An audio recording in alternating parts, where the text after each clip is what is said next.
all of this is wild. All the remains pertain to wild animals. There's no sign of domestic herbivore. So then what does this tell us about the people at Göbekli Tepe? It implies that we are still dealing with hunter-gatherers at Göbekli Tepe. The entire area prior to the appearance of Göbekli Tepe is inhabited only by hunter-gatherers. There's no agriculture whatsoever. They haven't built anything ever. And then suddenly, without any background or any preparation, appears this huge megalithic site, which is incredibly sophisticated. Turns out, at the same moment that Göbekli Tepe pops up, suddenly agriculture appears in that same region of Turkey. What we're looking at is a transfer of technology. This was the survivors of a lost civilization. They already knew how to create megaliths. They already knew how to do agriculture. They settled amongst a hunter-gatherer people who they may have reached out to before. They settled amongst them and they created this project. And this project was to restart their civilization. Are these aliens? Are they humans? No, they're humans. Humans. They're human beings.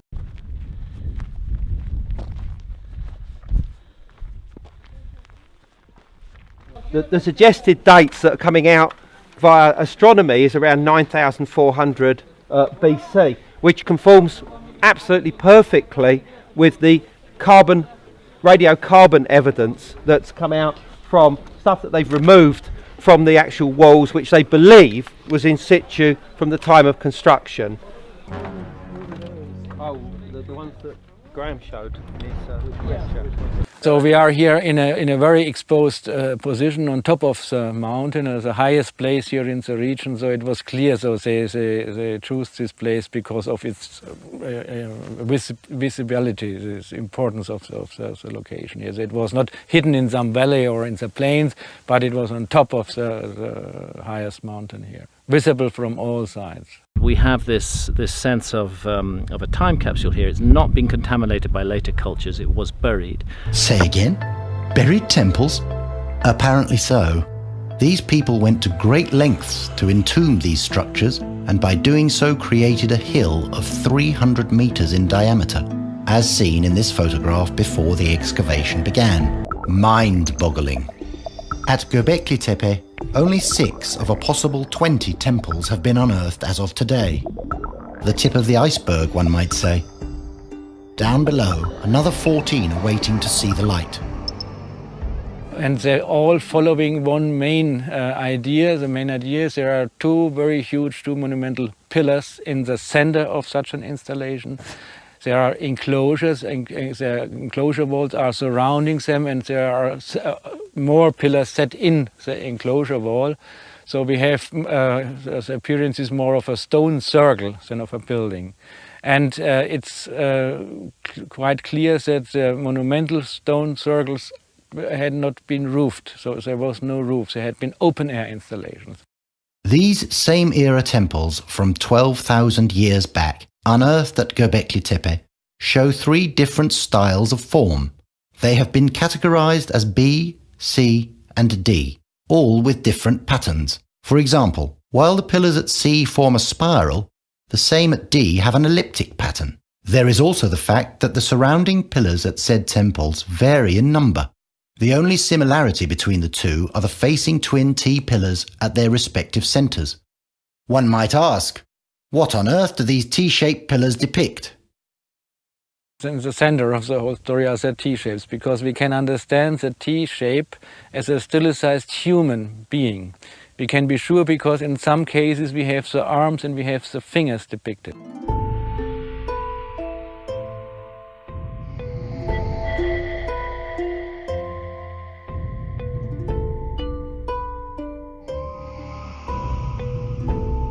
So we have a stilized human being, this is T-shapes as human beings, and so we understand these stone circles as a gathering, as a meeting of such stone beings. 2 very important in the center, surrounded by other ones which are looking similar, which are smaller, less in size.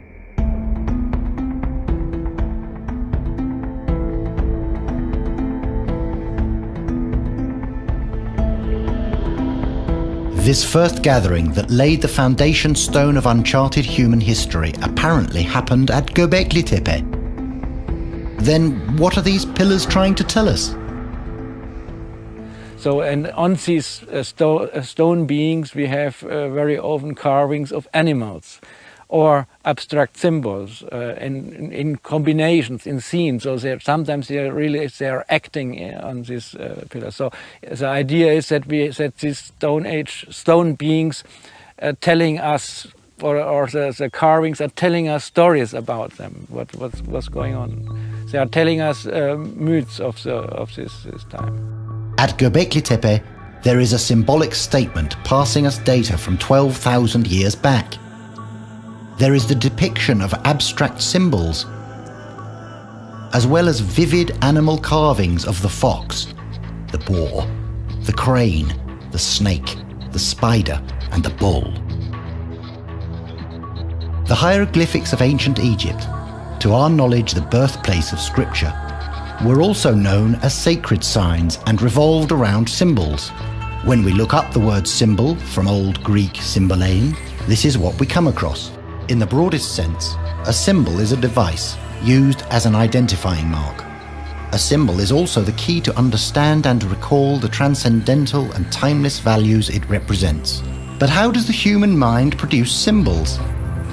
Sure, it's not writing in the sense of signs which can be phonetically expressed. So true writing means we have language, but here we have something different. We have symbols which are expressing stories, maybe. So not in connection with language and not in connection with phonetic terms, but ideas. They are expressing ideas. They are expressing stories. Symbolically speaking, among the unearthed portion, the most expressive and resourceful temple at Göbekli Tepe is currently the one marked D. Temple D is surrounded by 12 stylized humans in the form of T shapes. The number 12 has a special place in mythology and the history of religion. We will look into that in a moment. But for now, let us look at a certain pillar called T number 33 and the symbols engraved on it. This pillar, we have a very, very interesting sequence of motifs which are here in a vertical row, which is much more than just decoration. And this sequence of motifs, it's reminding us maybe on Egyptian hieroglyphs. It's clear that we don't have writing here, but we have symbols which we can understand partially and partially not. We have here snakes, for example, it's clear, but here in symbol it's an H-shaped sign. We don't know the meaning of this symbol. This particular symbol appears on most of the T-shaped pillars excavated up to now. In fact, it appears on almost every pillar at Temple D. And here an animal, an unusual animal for depictions, an insect-like animal with 6 legs and the body of an insect, very well depicted. Again, 3 snakes here in the lower part, followed by a very small animal looking like a sheep or a goat. And again, an insect with many legs here with 8 legs. Now here we had 6 legs with 8 legs, being clearly a spider. And this sequence is on both sides shows the heads of snakes, which we have here, but the bodies of the snakes are not on this face, they are at the other face of the pillar. So they are coming around the pillar and giving here a frame to this sequence of motifs. On the southeast face of this pillar we see crane motifs, of which there are many more at Temple D as well as the other temples. The crane shows up as a significant symbol in many cultures. It represents the teachings of Hermes in ancient Egypt, appears in the traditional kabuki Japanese dance drama, as well as in Australian Aboriginal dances. Were the T-shaped representations of humans at Göbekli Tepe the first ever god depictions in mythology?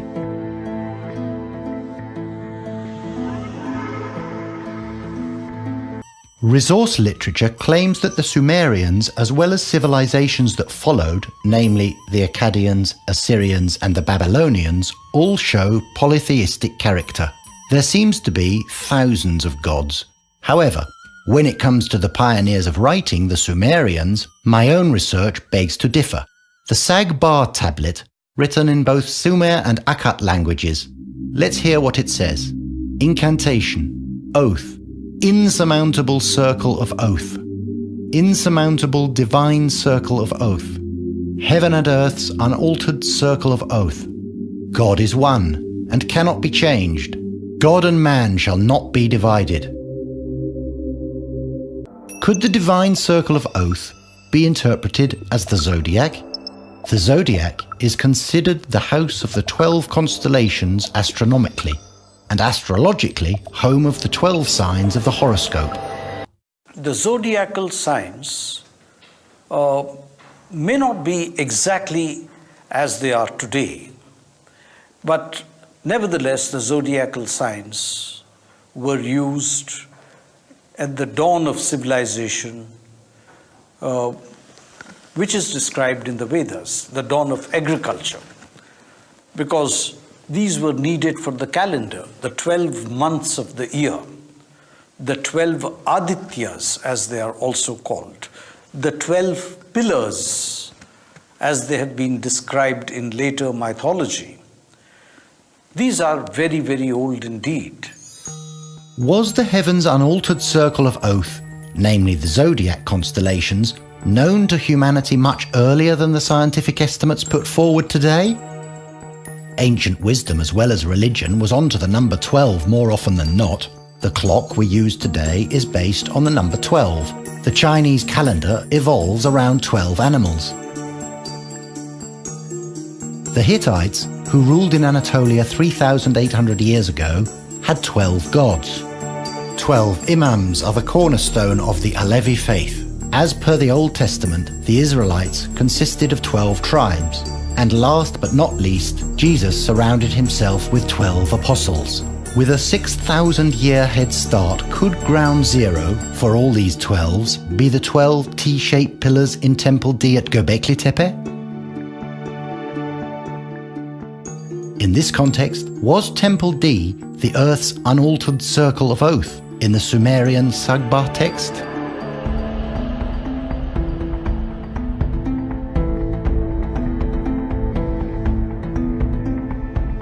At the center of this temple, on the front face of one of the symmetric T's facing west, namely pillar T number 31, we see the relief of a taurine head.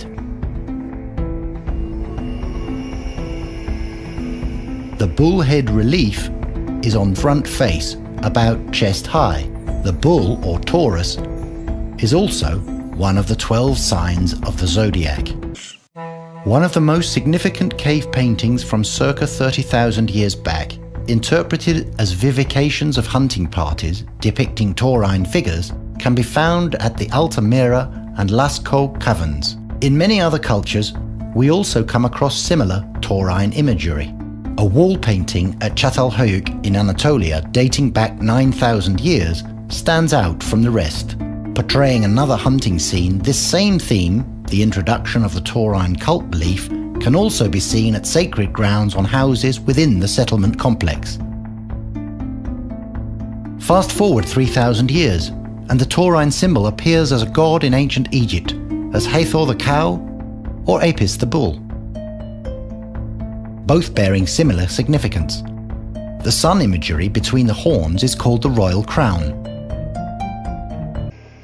The prevailing symbol we come across when studying ancient Egyptian wall paintings and frescoes is the snake. Symbolized in a number of different categories with varying objectives, the snake is mostly seen on the foreheads of gods as well as pharaohs. Emerging from the forehead, also called the third eye, symbolizing higher consciousness, the snake is frequently associated with the god Ptah. While taking all of this into consideration, interpreting the snake imagery at Göbekli Tepe is somewhat complicated.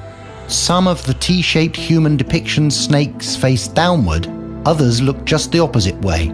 Perhaps one of the 12 pillars surrounding Temple D, namely pillar number 43, with a myriad of symbolic depictions, could be of assistance through some of its motifs. Right down there is the one that I featured last night with the man bags on it, and the humanoid vulture.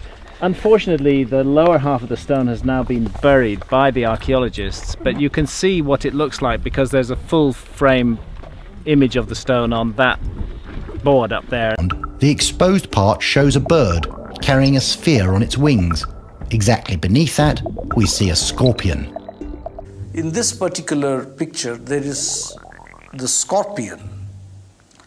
There is also something that resembles a swan. Now we know that the Milky Way, the whitish river-like band of light in the sky, begins near Scorpius, the scorpion, the heavenly scorpion, and passes through the swan, Cygnus the swan. And that has been mentioned in Indian literature as the goddess Saraswati or the river Saraswati riding a swan. In ancient Indian literature, symbolically, the sun is described as riding on a bird. Perhaps this is a depiction of the bird carrying the sun with it.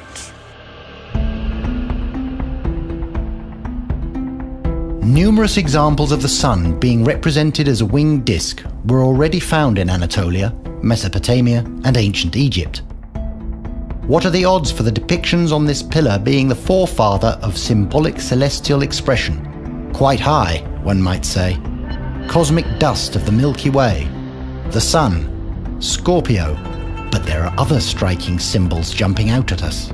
For example, we haven't got a clue as to what these three signs above, resembling a basket or padlock, mean.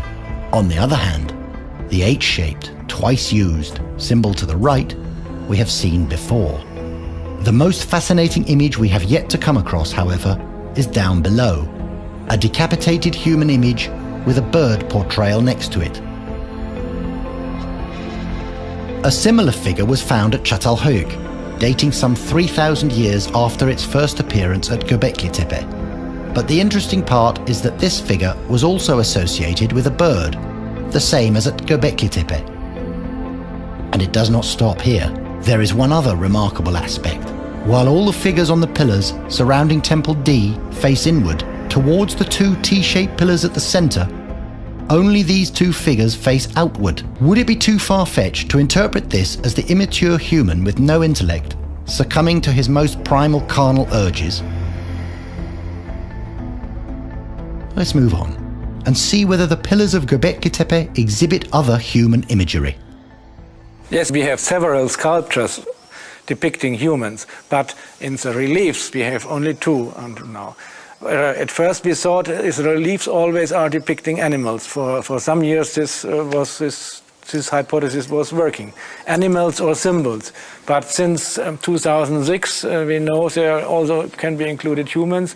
And now in the enclosure F, which we discovered last year or excavated last year, again a human appeared. The most amazing of such sculptures, the Urfa sculpture, was found at the Yenimahale region of Urfa.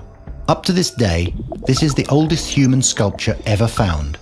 Let me draw your attention to the two stripes on the chest pointing downward. These are some ornament or some bracelet it's wearing. So we have a lot of beads in our findings, so bracelets. The hand position, it seems that he is holding its phallus, but it's not completely clear. As we can see, the hand position on this particular one is not very clear. But, referring again to the hand position, how about the other, larger sculpture found at Göbekli Tepe? It has like this. Interesting, isn't it? At Göbekli Tepe, all the T-shaped pillars symbolizing human-like beings with hands and arms bear the same pattern in hand position as these later dated sculptures. On the other hand, there is no portrayal of the mouth, is there? There is no mouth, that's true, that's a funny thing. In Göbekli Tepe we have a head also over life size, which clearly, or quite clearly, had been part of such a statue. Again, no mouth.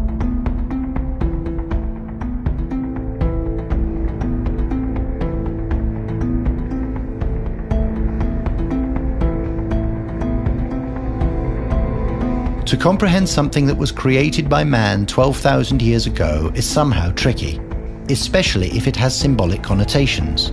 Let's take a look at Temple D again, which is surrounded by 12 T-shaped pillars, stylizing humans. One of the concentrical T-shaped pillars facing east exhibits two other symbols at chest level. One we have seen before, the ubiquitous H-shaped symbol. Maybe from looking at it too frequently, it started looking less and less of an H to me. The image I started to see, however, looked more like two T's holding hands. Just like this. Right below this H, there is the other symbol. A symbol I have come across during research. Could this be the forefather of ancient Egypt's royal crown symbol? What we have here is something akin to a solar disk crown, exclusive to gods and goddesses. Then what is this crescent underneath? The moon?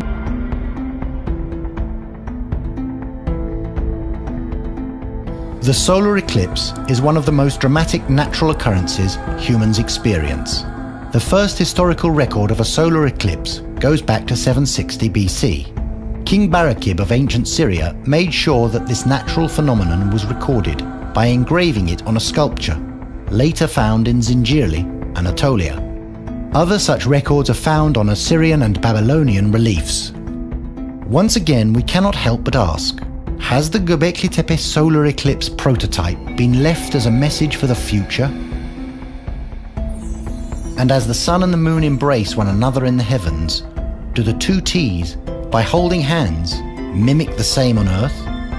Ortadaki iki T kadın erkek. Funny story is this Duku story, which is not so popular, but I found this story in a book about Sumerian gods and spirits, and the mount of Duku was mentioned there, and the Anuna gods as anonymous gods without names, and on this mount agriculture had been invented. In the cattle and grain text, this mound, handed to agriculture and livestock farming as a gift from gods, is narrated as follows. In those days, Enki says to Enlil, "Father Enlil, Laha and Ashnan, they who have been created in the Duku, let us cause them to descend from the Duku." At the pure word of Enki and Enlil, Laha and Ashnan descended from the Duku.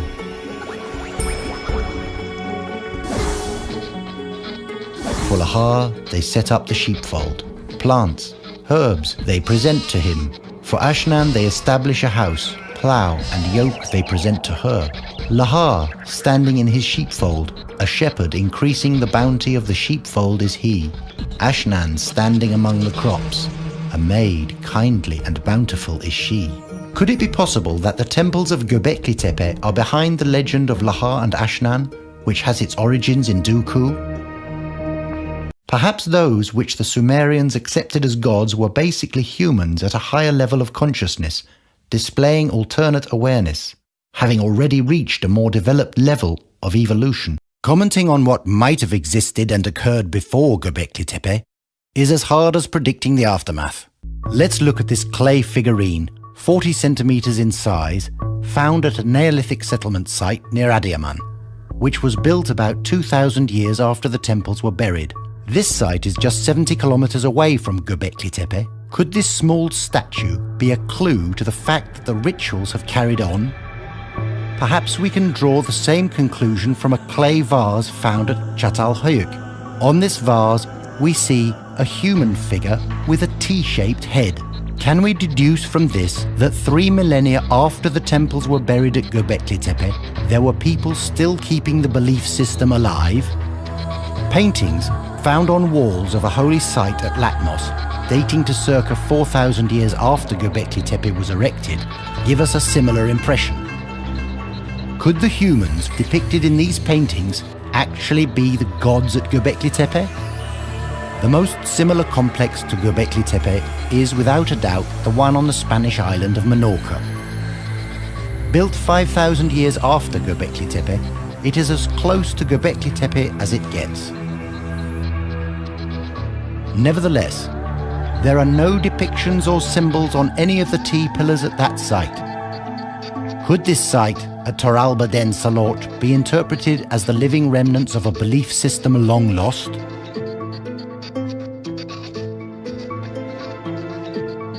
Why were the floors waterproof? What went on in there? Why were they buried 1,000 years after construction? There are a lot of questions with no answers. As to who ran the show, undoubtedly there were the ones with a higher awareness. Worship was a crucial part of their existence.